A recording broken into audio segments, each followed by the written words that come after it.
Should be able to see my screen. Just move that out the way up there. There we go. Get rid of that. I've moved over onto the US indices, and this is the global workspace, if you will. I've got the YM at the top left, NQ, and the ES. So we've got the Dow, the NASDAQ, and the S&P 500 basically on the futures contracts, and down the bottom here, this is on the daily. So top line is 5 minute, bottom line is daily. Over on the other screen, I have the VIX. In fact, let me just pull this up over. It's going to go a bit funny because it's a different, hopefully there we go. Different resolution screen. Basically, this is the VIX. This is on 10 minutes. That's on 10. Let's just change that to, let's change that to 2 minutes. Oops, wrong one, sorry. That's on 2, that's on 5. Oh, it's on 10 minutes, sorry, I beg your pardon, I was on the wrong time. There we go. So basically, we've got the 2 minutes, the 5 minute, the 10 minutes, down the bottom here, 15, 20, and over to the daily.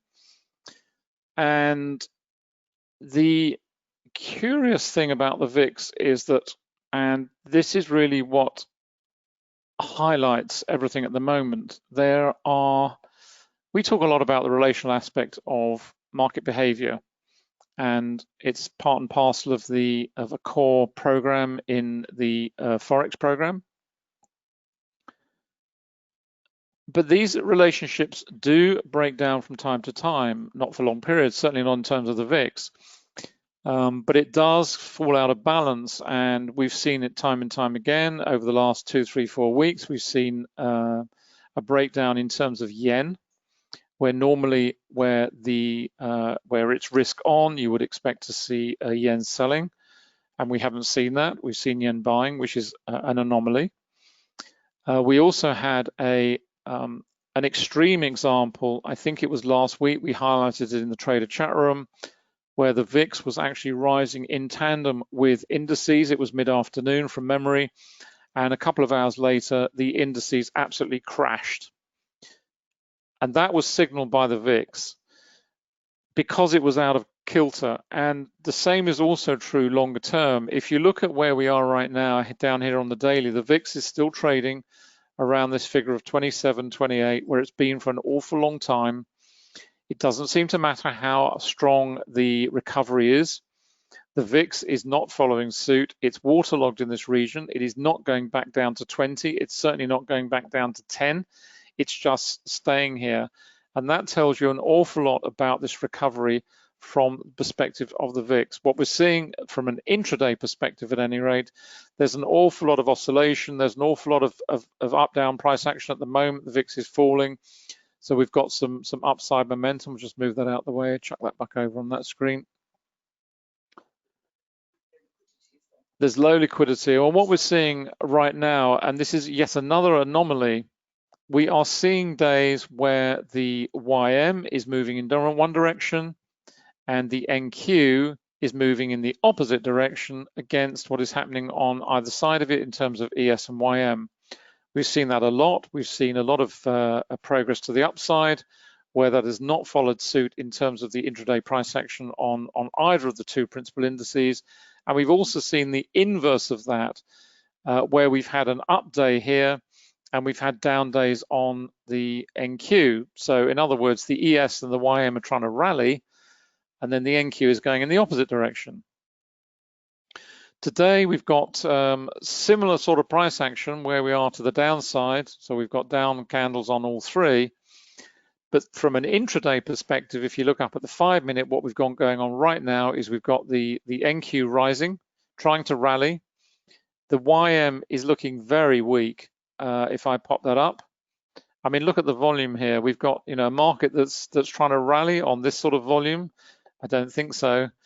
And, you know, that's where we are right now. It's this contradiction, and it makes trading these futures very tricky, because normally under, and I use the word normal in inverted commas, under normal circumstances, you expect to see these generally trading certainly in the same direction at any rate, perhaps not necessarily with the same degree of momentum, but certainly in the same direction. You do not expect to see this sort of contradiction we've got going on right now. I mean, you can see it on the trend monitor. The trend monitor has transitioned. It's given you a nice trade. We've gone from bearish, we've gone into darker red. We haven't bothered with going into darker blue. We've gone straight through into bright blue, and you know the trend is continuing. In terms of the trend monitor over here, it's still bearish. Trend monitor over here is very choppy. It's trying to, it's just oscillating around the volume point of control. We've also got the volume point of control here in evidence, and clearly we have it here also. So there's an awful lot of congestion, and you can see here the strength on the NQ. Let's just pop that one up full size, get a better idea on that. You know, the volume's not great on this either. It's okay. Yeah, it's a widespread candle, but the volume is hardly dynamic, driving that higher. It's sufficient, but it's not particularly strong. In terms of trading this, really at the moment, I'm just keeping an eye on what's going on in terms of the VIX. That's kind of come to a halt. It was moving to the downside. It's come to pull it over. Apologies, you have to watch it squash down and re-emerge. It was falling. It's come to, you've got a little hammer candle there. No volume on this chart, but you've got a hammer candle there. So it's symptomatic of potential support coming into play. So possibly we're moving into a congestion phase there on the fast time frame. Just move that out of the way again. And that's where we are. So in terms of, and obviously down the left here, I've got time and sales.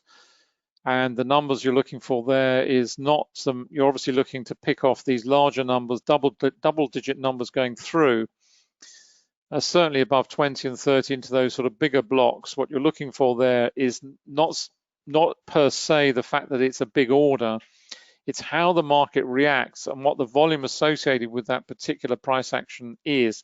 In other words, if you get a big block of sell orders through here, has that actually resulted in the market selling off? If not, it means there's a lot of buyers in the market. But if you see a large buy order come through and the market isn't reacting higher, then clearly it's weak. So that is the context where you're looking at the time and sales window in terms of the blocks. You're not interested in these ones and twosies.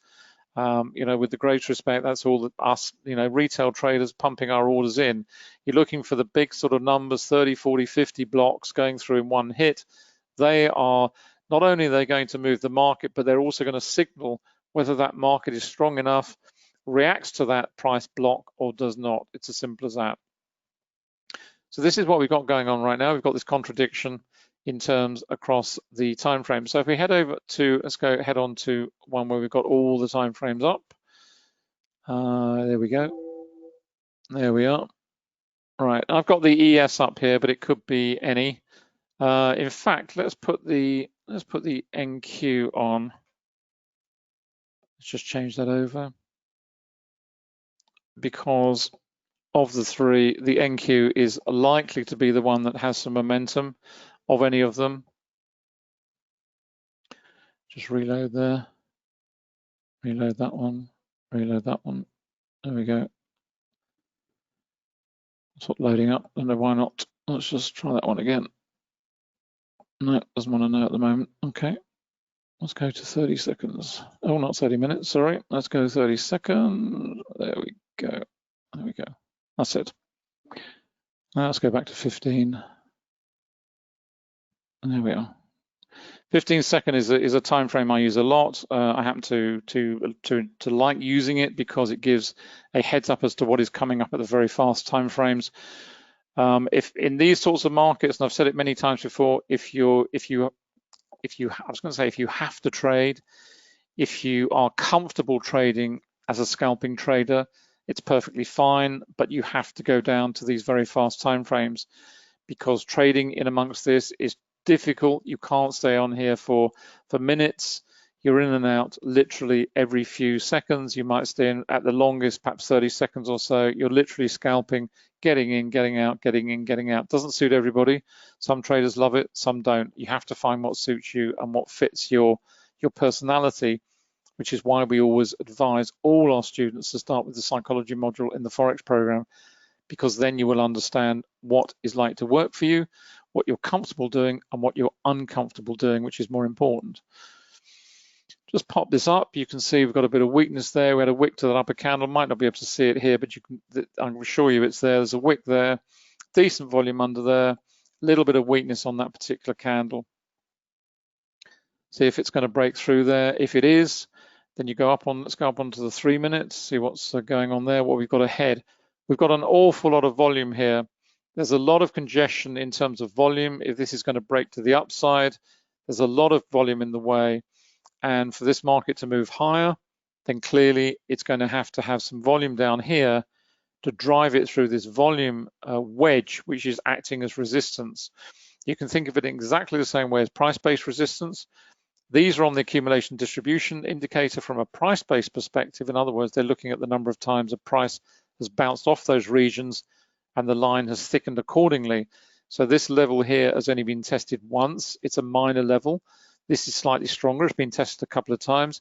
This is very strong. It's been breached. This has been tested 6 times and is now acting as a support platform for any retracement. So moving up here in terms of price, there's very little in terms of resistance to worry us, except this one might slightly higher up. But in terms of volume, there's an enormous wedge of volume here, which is acting as resistance to this move. If the price is going to move through there, it's got to do so with volume. And at the moment, it's struggling. And it's exactly the same. You go down onto the 15-second. Principles of volume price analysis are exactly the same. Look at the spike in volume down here. Big volume. And what is that telling you? It's telling you that at that particular point, that was selling. The operators, the big market operators, the market makers, whatever type of chart you're looking at, that is selling by the insiders. They're dumping in there. That's a market that's weak. Now, ultimately, it may well rally and get through this region. We're trading around the volume point of control. We've got some decent volume above. We've got a resistance platform, that blue line, which is flicking up and down there because it's being tested and retested the whole time, is acting as a potential strength or weakness, depending on where it settles. This is a fast chart. It's now acting as a platform of support, so it's pretty strong. It's being tested again. And that's how they move up and down the whole time.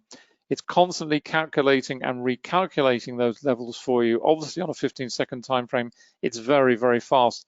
But the same principle applies over on a 1 minute, 3 minute, a 5 minute, 10 minute, and so on and so forth.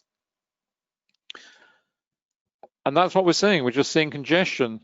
Just see what the VIX is doing. It's kind of moving sideways, so it's what we expect to see. Now we're starting to see a little bit of a move away from the volume point of control. This is now acting as resistance overhead. And the same principles apply. If this market is going to break to the downside, then it's got to do so on volume. We've had a bit of a rise in volume there, so we've had some selling coming in on these two. But if we're going to break through this volume wedge below, again, it takes effort because a market takes effort. We all understand the principles of gravity. It takes effort to rise, but equally, it takes as much effort to fall. So if you see a market falling on falling volume, as we did, I think, going right back to the pound CAD example, which Anna started with, where you had 3 candles or 3 or 4 candles in a falling price move, but the volume was falling in tandem, then what that's telling you loud and clear is that that is an anomaly, and therefore it's not going to continue. And if that happens in terms of a trend higher and you're seeing a trend lower, then that's telling you loud and clear it's a secondary trend. In other words, it's not going to break the primary, it's just a temporary pullback. And that's the power of volume price analysis used in that way. It's a key part of the program. Say we teach that, it's one of the key elements. Understanding primary and secondary is probably more important than anything else because it will help to keep you in trades and maximize whatever is available rather than you jumping out too early, which is what most traders do, and which is why most traders never move forward in terms of their trading accounts because they're constantly getting out too early. We've had a big spike in volume. Sorry, just to move forward very quickly. Big spike in volume, lots of selling coming in, volatility trigger, trading inside that one at the moment. Got past this one, trading inside that one. What are we expecting to see? We're trying to break through this this wedge of volume here. See what the next candle does. Okay, trying to rally. Half decent volume on that one, but not terribly strong. See if we get a 2-bar reversal on it. Okay. Decent volume under that, so the selling pressure's good. Buying pressure's weak, selling pressure's strong, reversal, down we go. Trend monitors transition to red, coming down into some low volume. So all things being equal, if the volume continues, tiny little candle there, if the volume continues, we'll go straight through there and on down to the next level. Got some support building here below. We've got a level that's been tested twice and held. We've got another one below it here at 2. This is all pretty quick stuff, but the principles are exactly the same. And then, of course, you're looking at different time frames. So you'd move up to your 1 minute chart. What's your 1 minute chart telling you? Volatility trigger, expect to trade inside the volatility. That's what we're seeing. Trend monitor is starting to transition. You can see it here into darker red. Nothing on 3 for the time being. Wouldn't expect it. Up to 5. Let's see what we've got on 5. Doesn't tell you a great deal at the moment other than where it's likely to head back to, which is the volume point of control here. So if you're looking at this as a downside move, there's maybe 7 or 8 points here. We're on the NQ, so that may be enough for you. If we're on the YM, it certainly wouldn't be. But in terms of an NQ move, that might be enough. So again, it's looking at the chart and trying to decide, where is this move going? What's in the way? What's going to cause it to pause? What's going to cause it to stop? Where is it likely to be heading to? And the first port of call is probably going to be down here where you like to get more congestion. So if you're going to jump on here as a scalping trader, you need to have that information. Effort to rally, long-legged doji, indecision, effort to rally, looking pretty weak at the moment. Down onto 10 minutes, very slow in terms of what we're doing now. Weakness there, weakness there. It's not looking strong, is it? Now we've got the VIX, which is starting to turn up. Let's just pull the VIX over, get my cursor over there. Pop that up. There we are, you can start to see the VIX now turning up. We have this hammer, congestion, and now we're starting to see that reverse. That's on 2, it's on 5, over to 10, and that's on the daily where we're still stuck in this congestion zone where we've been for a long time. But from an intraday perspective, keep an eye on the VIX. That tells you what's going to happen next. Volume will confirm everything for you. There we are. Can I pass? Yeah, no problem. Let's pop that down. Just keep an eye over here on the time and sales window. You're looking for any big blocks that are going through there.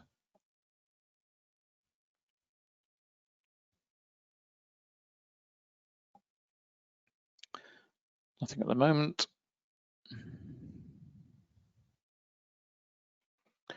Okay, where's this move going back to? Probably back to the volume point of control there. Let's see if it goes straight through or it's going to pause there.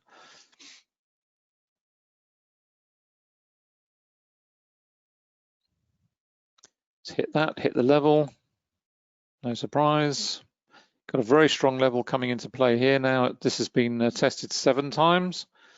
So that's a very strong region, which is going to act as resistance, clearly. Trend monitor is now reversed and come out into bullish again.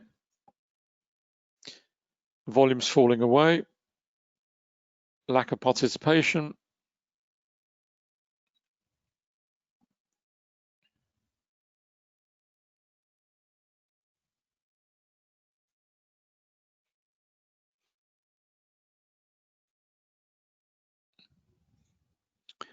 See what we can see on the 1 minute. Telling us a great deal. We had the volatility candle. We expect congestion or reversal. We've got congestion, and we're now getting the reversal off that. So a lot of traders will have jumped in on that, hoping to make a quick buck, nice and easy, and then now they're trapped, and now they're getting squeezed, and they've probably been stopped out, and they're regretting the decision to jump in. It's all to do with the fear of missing out. That's why the volatility works. It's powerful, it's used in all time frames, and it makes money for the market makers like no tomorrow. But if you have the volatility indicator, it tells you instantly that it's there, and it's always associated with participation and the market makers. The two go hand in hand.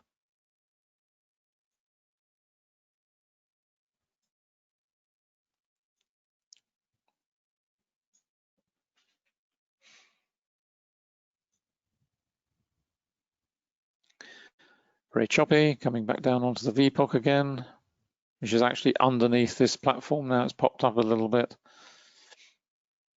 Very strong platform of support in place at 68. Very strong. It's been tested 10 times now. Extremely strong level.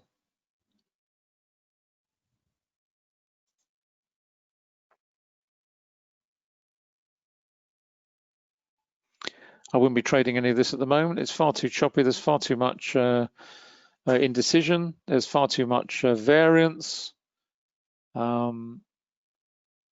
It's not something to trade at the moment. Certainly, I wouldn't be trading it. Others might. I wouldn't. There's too much risk. Far too much risk. I like trading big days where you've got good moves, good momentum, and then you're in and out, you're in and out, but at least you're trading with momentum. We're not trading with momentum at all at the moment. And unless Donald says something or someone releases something about a virus or something, vaccine news, something of that nature, this is where we're sat for the time being. This morning was fine. It was relatively steady, but as soon as we've gone into the cash markets with Globex, it's gone into its shell.